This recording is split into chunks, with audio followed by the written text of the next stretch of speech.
to all of you. My name is Amandeep Kaur from GPCG Patiala, and today I am here to represent a topic of relational database management system. In today's lecture, I'll be introducing you to database system. What is a database? Why do we use it? And the basic concepts that are related to this subject. The contents that we are going to study in today's lecture are database systems, their basic concepts, and then we will study the database and its purpose. Why do we need a database? The characteristics of the database systems. Whenever we are designing a database, we need to consider some things.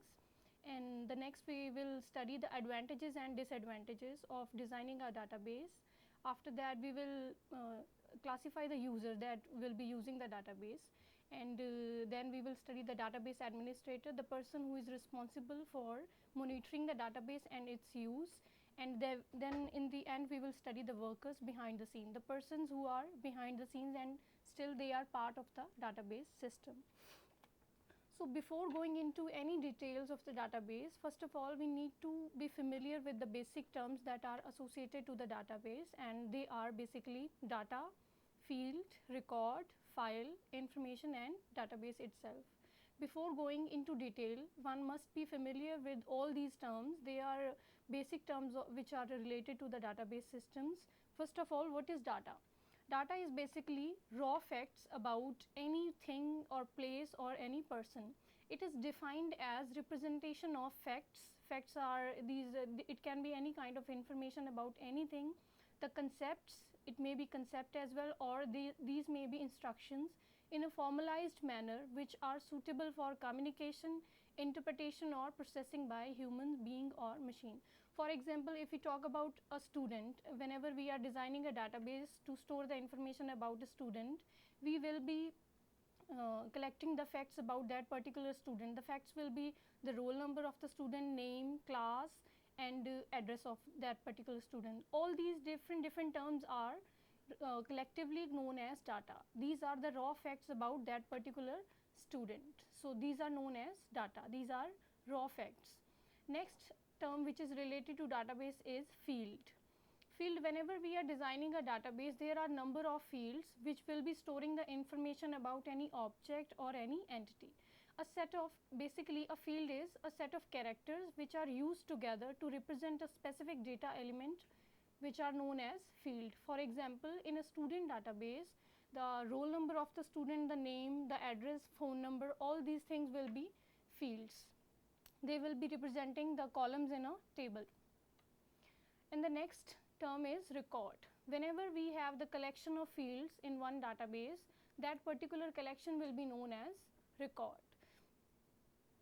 File, next term is file. These are collection of records is known as a file. For example, if we have collected the record of 10 students or 20 students, collectively these 20 records will be considered as a file. They will be known as a file of students, because it will be storing the information about all the students which are studying in a particular class. And the last term is information. What do we mean by information? Whenever we are inserting the data into the computer system and then we will receive some sort of output from it, that output will be known as information. Basically, in other terms, we can say the information is processed form of data on which the decisions and actions are based. Whenever we are collecting some sort of information from any kind of entity or object or about any person specifically, that information will be used for taking some sort of decisions and some sort of specific actions. I have drawn a diagram of the information. We are inserting data, which is the raw information, into the computer system, and after processing we can see the resultant is the useful information which can be used to derive decisions and specific actions. These are the basic terms which are related to database. And the next term is database itself, which is the main subject that we are studying. Basically, whenever we are talking about an organization or a college itself, there need to be a database which will be collecting the information about all the organization, all the employees that are working in that particular organization. So, database is a solution to such problems. Database is basically a collection of interrelated data. The database will be storing information which is interrelated in itself. That is, it is composed of files that are linked in such a way that information from one of the files may be combined with information from other files, so that a user may receive the exact information needed.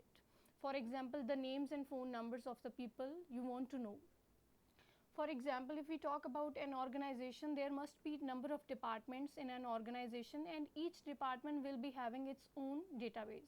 So whenever there is a question of receiving information from 2 or 3 departments, so database will be really helpful in such a to retrieve such information, because you can combine the information of 2 or 3 departments and you can represent this information to the user.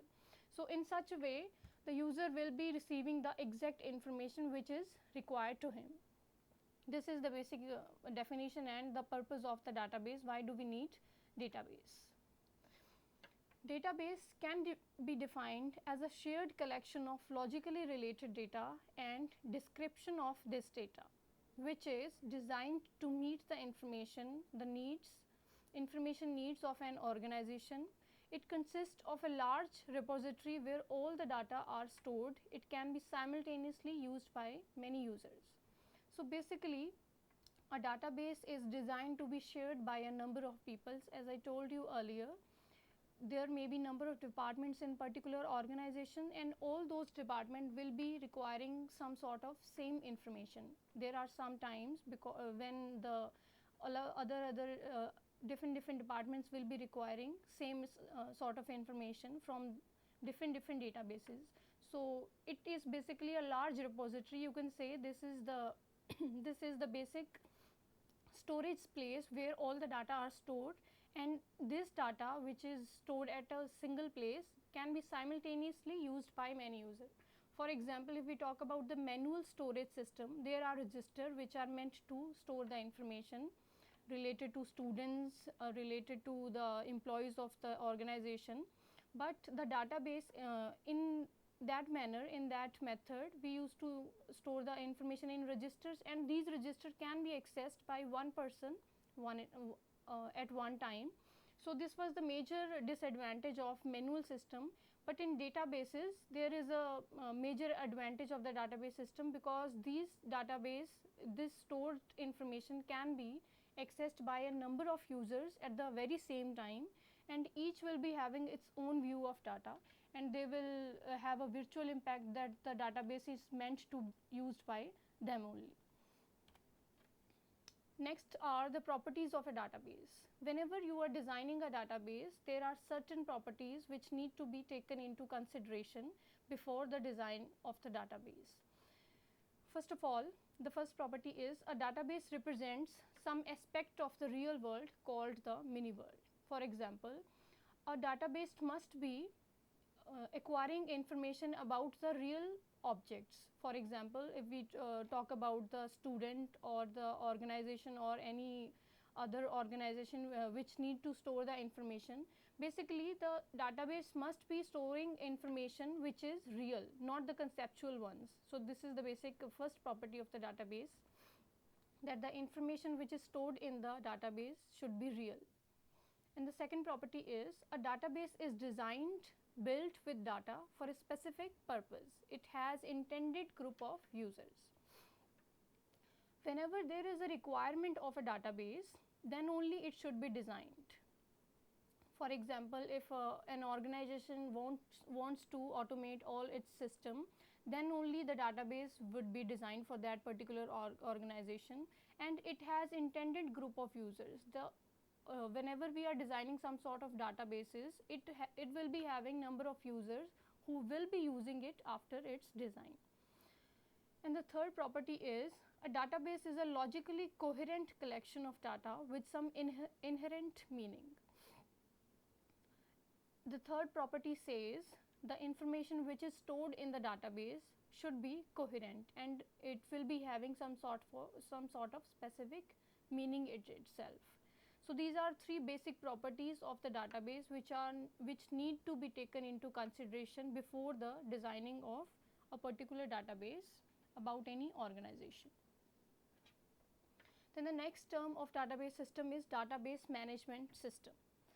Once we have designed the database, the next step will be to manage that particular database which is designed by the analyst or the application programmer for some specific user. All the access to the database is controlled by a sophisticated software package which is known as database management system. Database management system is collection of interrelated data and a set of programs to access that data.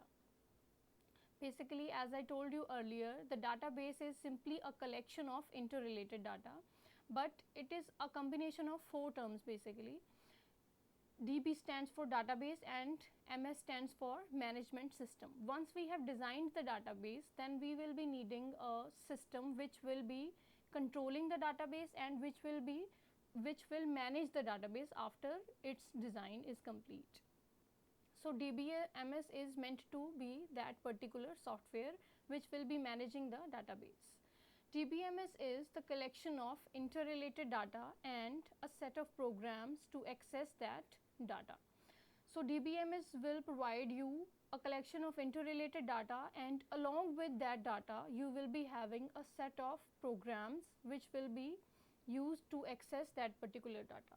Because once you have stored information in a database, that information must be used by some users, then only it will be meaningful, otherwise it's of no use. So what DBMS provides you, it will provide a particular set of procedures or programs to access that data which is stored in your database. It has the programs to set the storage structure, it will load the data and accept data requests from programs and users. In DBMS you will be having number of programs, types of programs, and they include, you will be having programs which will set the storage structure. They will provide you the basic schema in which the information will be stored, and you will be having programs which are used for loading the data into the database, because once you have designed the database, you have set the storage structure of the database. The next step will be to insert the data in that database to store the particular data. And after the storage of the data, once you have stored the data into your database, the next step will be the users will access that data to manipulate it, to update it, or just to retrieve that data from your database. So all these type of programs will be provided to the user by this simple software which is known as database management system.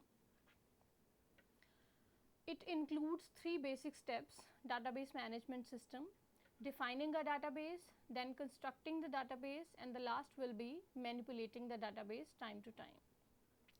In first step, defining the database, in this step the system analyst or the application programmer will be defining the structure of the database in which the information which will be stored. Defining a database basically involves specifying the data types, structures and constraints for the data to be stored in the database. In detail, we can say whenever you are defining a database, you will be specifying the data types, the type of data which will be stored in your database. Either it can be numeric, or it can be character type, or it can be floating type, decimal type. So all these things are required that come under specifying the data types. You will be specifying the type of data which will be stored in your database. Then you will specify the structures, that means how your data will be stored in your database. And after these 2 things, you will specify some sort of constraints which need to be applied on the data which is to be stored in your database. Constraints are basically certain rules and regulations which are meant to be followed by the information which is stored in your database. For example, if we are talking about a student database, in that particular database names can be repetitive of the students, because there are situations when 2 or 3 students have similar names and sometimes their addresses are even same. So in that case we will have to constrain these type of values, and you will specify the constraint on the roll number column. Using these constraints, you can specify the roll number of a student needs to be entered only once. using these constraints you can limit the redundancy, you can basically eliminate the redundancy from your database, and no duplicate values will be allowed to enter into your database. So these are the things which come under defining a database. You will specify the data types, you will specify the structure in which the information will be stored, and later on you will specify the constraints, that means rules and regulations which are need to be followed by the data which is to be stored in your database. And the next step will be constructing the database. Basically, in constructing the database, you will store the information which is meant to be stored in your database. Constructing the database, it is basically the process of storing the data itself or some storage medium that is controlled by DBMS. In this second step, you will load the database with the information which is meant to be stored in it. You can store the information in the database by entering the data itself, or you can use some sort of storage medium which is controlled by database management system. This storage medium is known as query languages. The query languages are specially designed to be used by database management systems because they provide you some commands. By using these commands, you can enter the data into your database, and later on you can update that information which is stored in your database. And the last step is manipulating a database. Basically, manipulation consists of three basic steps, that is insertion of data and deletion of data and updation of data. You can combine, while combined, these three things will be known as manipulation of your database. So in manipulating a database, it will be including functions as querying the database to retrieve specific functions, information, updating the database, or deleting the information which is stored in your database. Whenever you are manipulating a database, you will be performing functions by using queries which is provided by the query languages. You can insert information into your database, and you can retrieve the information which is stored in your database, and apart from that you can even update or delete the information which is in your database. So these are basic three things which are meant to be done to the database management system. You can define the structure, then you can construct the database by loading data, and then you can manipulate the database by using queries and retrieve the information which is required to you. So this is the basic database system environment, how it works. At the bottom you can see we have stored a database, and on the other hand you can see stored database definition. In stored database, you can see there will be information which is stored in your database, and on the other hand, stored database definition, it will be containing the information about the data which is stored in your database. In other terms, you can call it metadata, which stands for data about data. After that, you have software to access stored data. On the next stage, we will be having the softwares which is used to access the data which is stored in your database. After that, on the next step is software to process queries and programs.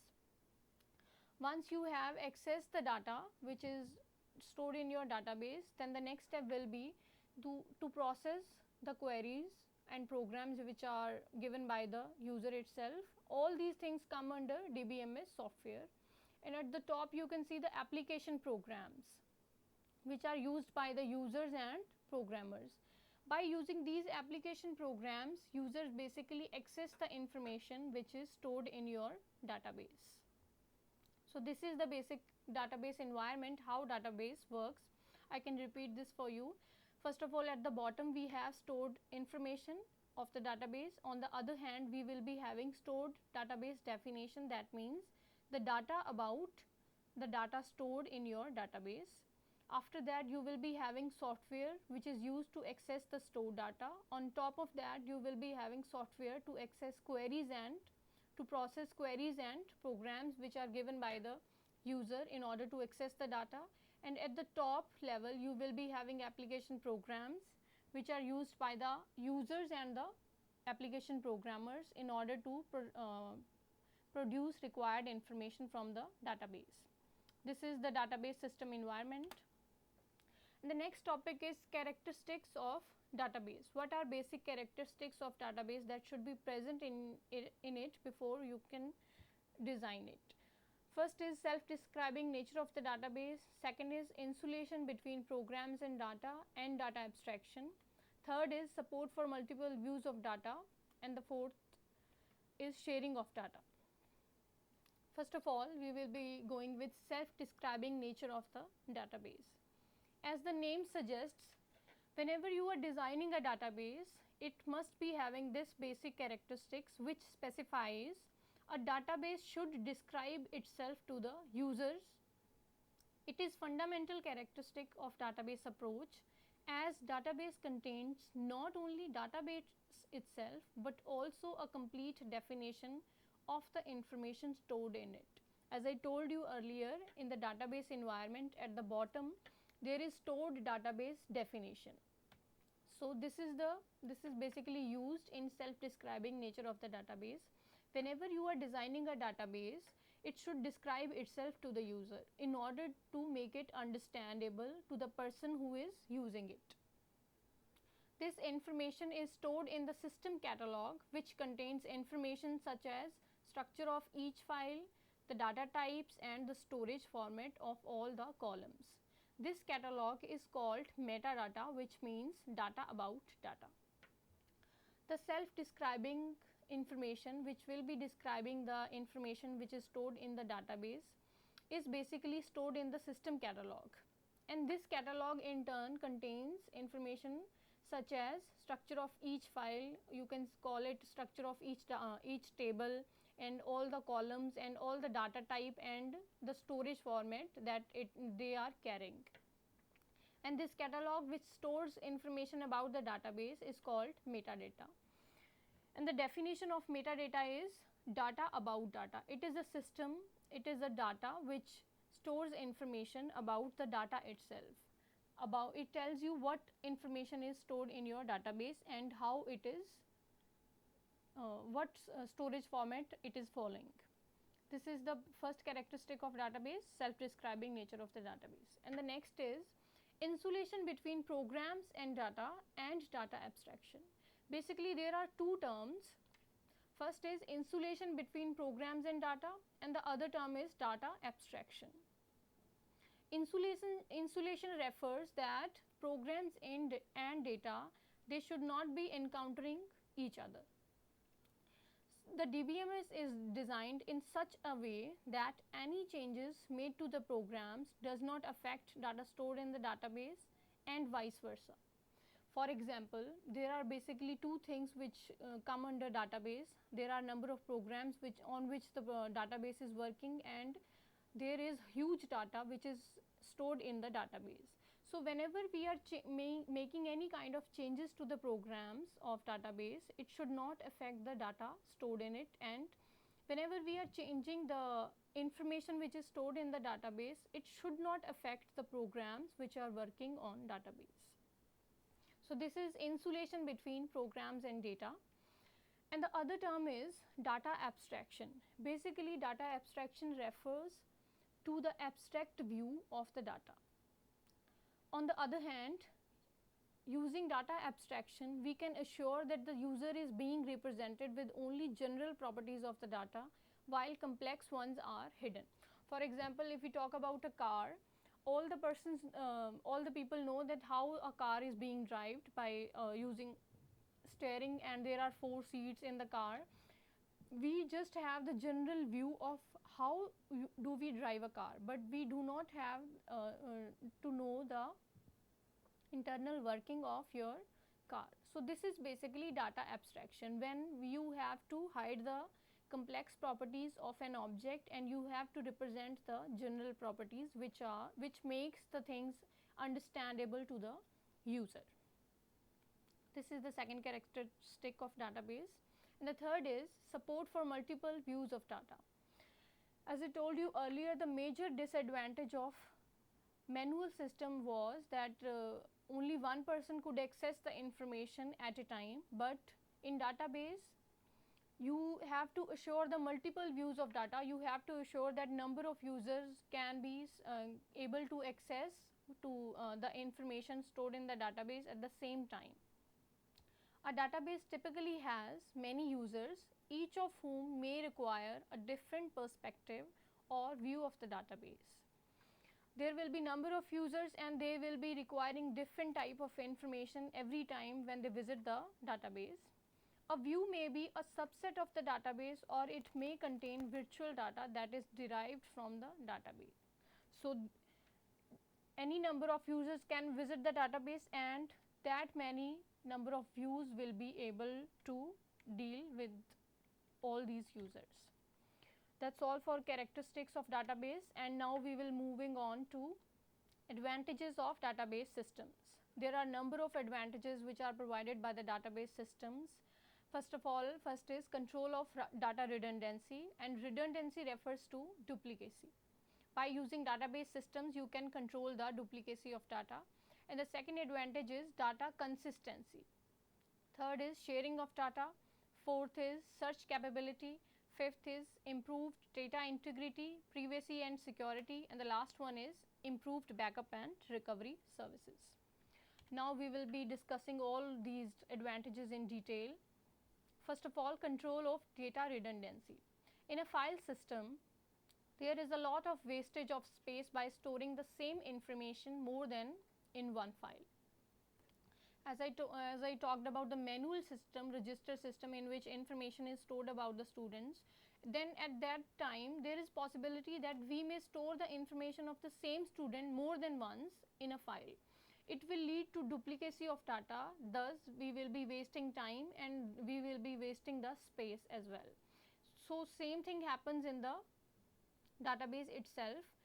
In a file, there was redundancy of data, but in database management systems, you cannot repeat the same data two times. And this repetition can lead to considerable redundancy of data with resultant wastage of storage space. The database approach attempts to eliminate the redundancy by integrating the files so that multiple copies of the same data are not stored. Whenever you are having a centralized database, and by using centralized database, you can assure that one type of information is stored only once in a database. Thus, you will be eliminating the redundancy and there will be no duplicate copies of the same data in your database. Second advantage is data consistency. By eliminating the redundancy, you can have the consistent data in your database. By eliminating redundancy, we are reducing the risk of inconsistencies occurring. If a data item is stored only once in database, any update to its value has to be performed at one place only, and new value is available immediately to all the users.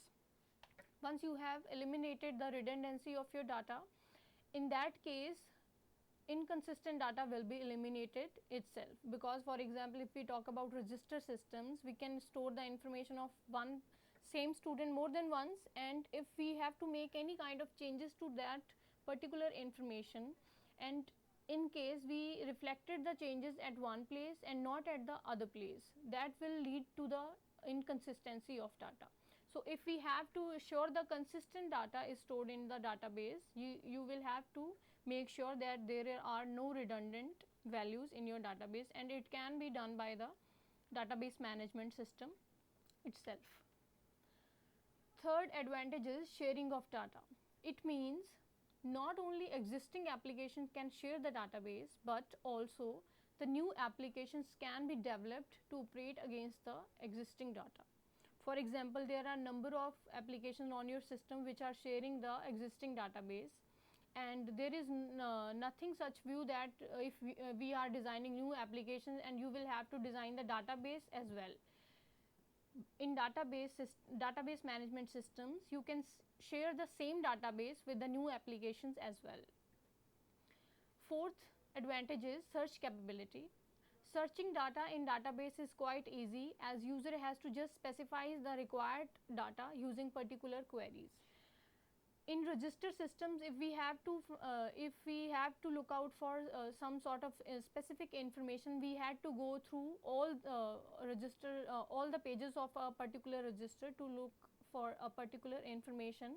But in database management system, we have particular queries designed to meet this purpose, and you can just specify the query and you will be having the required data within seconds.